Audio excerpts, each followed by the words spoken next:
नमस्कार साथियों, आज हम बात करेंगे आरएसएम एसएसबी एलडीसी के अंदर जो इंग्लिश आती है उसको किस प्रकार पढ़ें और कौन सी बुक्स पढ़ें और किस प्रकार है सिलेबस को कवर करें कि हमारे अच्छे नंबर आ जाए और अच्छी तैयारी हो जाए। इंग्लिश ग्रामीण प्रवेश के छात्रों व अन्य बहुत से राजस्थान के छात्रों की इंग्लिश जैसे कमजोरी होती है।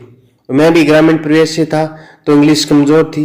किस प्रकार मैंने इंग्लिश को पढ़ा और अच्छे नंबर भी आए और कमजोर होते हुए भी अच्छे नंबर किस प्रकार लाया मैं, और आप भी कैसे ला सकते हो और मैंने क्या क्या पढ़ा, कैसे पढ़ा और जो अनुभव है मैं आपके साथ शेयर कर रहा हूं।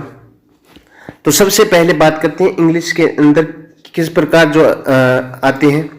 जो एलडीसी के अंदर नंबर ऑफ क्वेश्चन है वो 150 आते हैं। उसमें से 75 हिंदी की और 75 इंग्लिश के आते हैं जो सेकंड पेपर होता है उसमें, यानी इंग्लिश के क्वेश्चन है वो 75 क्वेश्चन आते हैं। तो उनको किस प्रकार अपन हैंडल करेंगे, किस बुक से पढ़ेंगे और कौन सा टॉपिक पहले पढ़े और किस प्रकार पढ़े, उस पर बात करते हैं।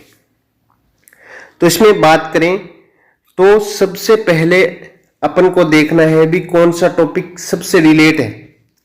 तो सबसे पहले देखें तो टेंस का टॉपिक है वो सब टॉपिकों से रिलेट है, क्योंकि टेंस यदि आपको नहीं आती हैं तो आगे वाले टॉपिक थोड़े समझने में कठिनाई होती है।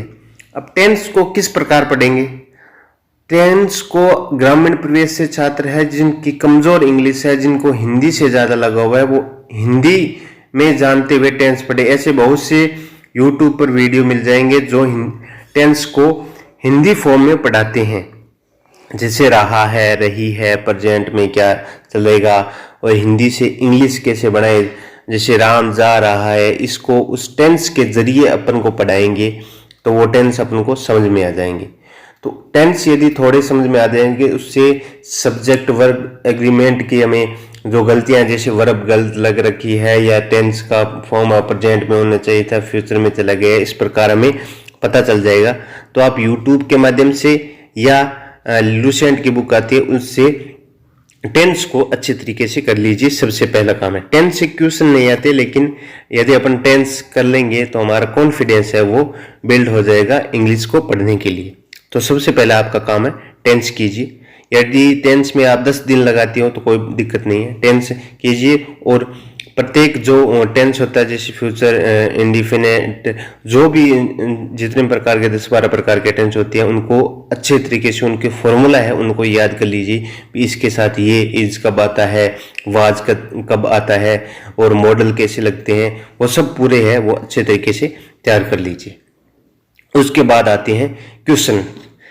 एक्टिव एंड पैसिव वॉइस एकदम सिंपल टॉपिक है, इसमें कुछ नहीं करना है। आपको फिक्स फॉर्मूले दिए होते हैं, उन फॉर्मूलों को याद करते हुए ज्यादा से ज्यादा क्वेश्चन निकालने, यानी उन फॉर्मूला बेस पे ही होता है। इंग्लिश का इसमें कोई रोल नहीं है। तो यदि इंग्लिश की आपको स्पेलिंग ही नहीं आती है तो एक्टिव एंड पैसिव वॉइस आप कर सकते हो और इससे 5 से 7 क्वेश्चन आते हो, आराम से आप सही कर सकते हो। इसके बाद आते हैं डायरेक्ट इनडायरेक्ट, फिक्स फॉर्मूला होता है इसमें अंदर, वो करने और ज्यादा से ज्यादा आपको क्वेश्चन की प्रैक्टिस करनी। इन दोनों के लिए लूसेंट बुक व लक्ष्य की बुक आती है पूरी एलडीसी की, जब भर्ती आ जाएगी उसके बाद वो ले आना, उसमें भी बहुत अच्छे से आपको क्वेश्चन दिए होंगे, वहां से कर सकते हो।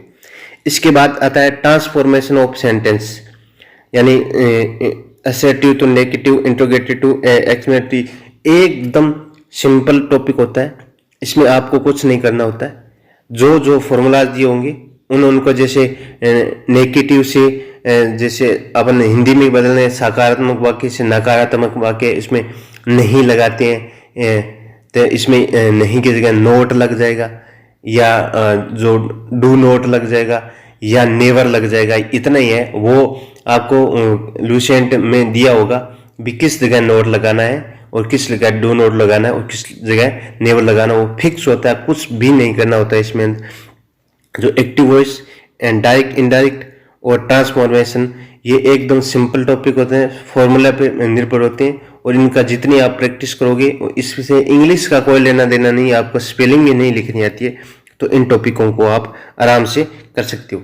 इसके बाद आता है आर्टिकल, डिटरमिनर्स और प्रीपोजिशन। अब आर्टिकल में कोई फिक्स नहीं होता, आर्टिकल जितने दिए हुए हैं उस आप एग्जाम्पल पढ़ लेना और आर्टिकल कहाँ लगता है इतना पढ़ लेना, ज़्यादा इसमें माथाफोड़ी करनी नहीं, 1 या 2 क्वेश्चन आते हैं। प्रीपोजिशन फिक्स प्रीपोजिशन वाले रट लेना, और कुछ जो टर्म्स होते हैं फिक्स होते हैं, जैसे टाइम या शहर में जा रहे हैं या बड़े शहर में जाते रहे हैं तो इन लगेगा, एट लगेगा, वो अच्छे से कर सकते हैं, कोई दिक्कत नहीं है, हिंदी में ही तो पढ़ना है। और प्रीपोजिशन फिक्स प्रीपोजिशन वाले 100-200 आते हैं, जो ल्यूसेंट की किताब है उसके अंदर फिक्स प्रीपोजिशन दिए होते हैं, और वोकेब के लिए अलग से मैं किताब बताऊंगा, वो पढ़ लेना।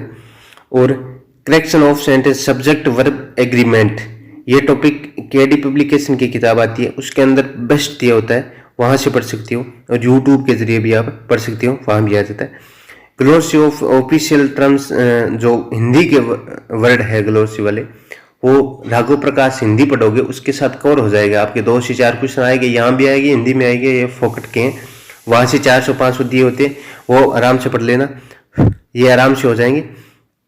फिर सिनोनिम्स, एंटोनिम्स और वन वर्ड सब्स्टिट्यूशन, ये रटने वाली चीज़ है, इसको आराम से कर सकते हो आप, हिंदी में याद करते हो वैसे इंग्लिश में याद कर लेना, कोई बड़ी बात नहीं है।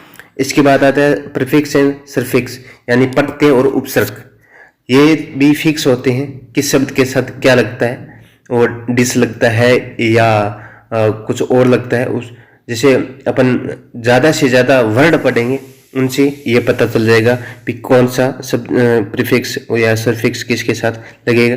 कन्फ्यूजल वर्ड, ये भी किताबों में दिए होते हैं, आराम से आपको पढ़ना ही है, इसमें और कुछ नहीं करना है, तो धीरे धीरे अपने आप तैयार हो जाएंगे।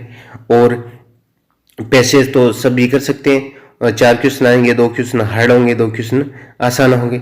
और लेटर आप हिंदी में पढ़ोगे तो आपको लगभग लेटर के बारे में ज्ञान हो जाएगा, फिर आप इंग्लिश में पढ़ना तो अपने आप सही तरीके से तैयार हो जाएगा, तो कोई बड़ी बात नहीं है।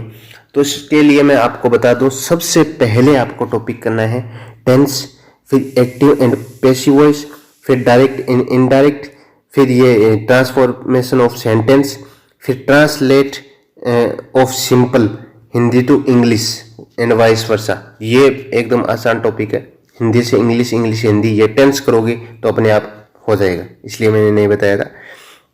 तो सबसे पहले आपको टेंस करना है, फिर active voice and passive voice, direct indirect, transformation of sentence, और सिंपल जो ट्रांसलेट होता है हिंदी से इंग्लिश, इंग्लिश से हिंदी, ये कर लेना। उसके बाद आप आर्टिकल प्रीपोजिशन कर लेना, इससे थोड़े क्वेश्चन कम आते हैं। और फिर सब्जेक्ट वर्ब एग्रीमेंट कर लेना कहीं से, या ल्यूसेंट से कर लेना, या जो ये आती है लक्ष्य किताब उससे कर लेना। उसके बाद हिंदी से इंग्लिश वाला राघव प्रकाश में दिया होगा, और सिनोनिम, एंटोनिम्स और वन वर्ड सब्स्टिट्यूशन के लिए केडी पब्लिकेशन की किताब ले आना, उसमें अच्छा होता है। या जो एसएससी की तैयारी कर रहे हैं उससे या तो मैं प्रोवाइड करा दूंगा आपको, या आप खुद जो एसएससी की तैयारी कर रहे हैं उससे ले सकते हो, ये बहुत सारे होते हैं उनके पास। और उसके बाद प्रीफिक्स एंड सफिक्स बहुत जगह दिए होते हैं, कहीं से भी पढ़ लेना। और ये कन्फ्यूजल वर्ड भी केडी पब्लिकेशन में अच्छे दिए हैं। और पैसेज और लेटर का नॉलेज है, वो आप लेटर के नॉलेज के लिए जो लक्ष्य किताब आती है संपूर्ण एलडीसी के लिए, यानी एलडीसी की बिल्कुल अलग से आती है, वो ले आना, उसके अंदर लेटर वाला पार्ट अच्छा दिया होता है। तो आपको बुक्स कौन कौन सी लानी है, एक तो ल्यूसेंट की लानी है, दूसरी आपको जो एलडीसी की संपूर्ण एलडीसी किताब आती है उसमें सब, एक तो आपको सिलेबस का ज्ञान हो जाएगा, कौन कौन सा टॉपिक पढ़ना है सब विषय का, और साथ में अच्छे इंग्लिश के भी कुछ टॉपिक दिए होते हैं, हिंदी के भी कुछ टॉपिक अच्छे दिए होते हैं, वो पढ़ लेना। और इसके बाद आपको जो या तो एसएससी के जो स्टूडेंट हैं उनसे वोकेब ले लेना, या केडी पब्लिकेशन की किताब ले आना, उसमें सब अच्छे से दिए होते हैं। तो इस प्रकार आपको तैयारी करनी है, कोई बड़ी बात नहीं है। इंग्लिश आप 75 क्वेश्चन आएंगे तो 60 क्वेश्चन आराम से सही कर सकते हो, यदि आपको इंग्लिश में एक वर्ड पढ़ना भी नहीं आता है। तो जानकारी यूजफुल लगी तो चैनल को लाइक एंड सब्सक्राइब कीजिए। धन्यवाद साथियों।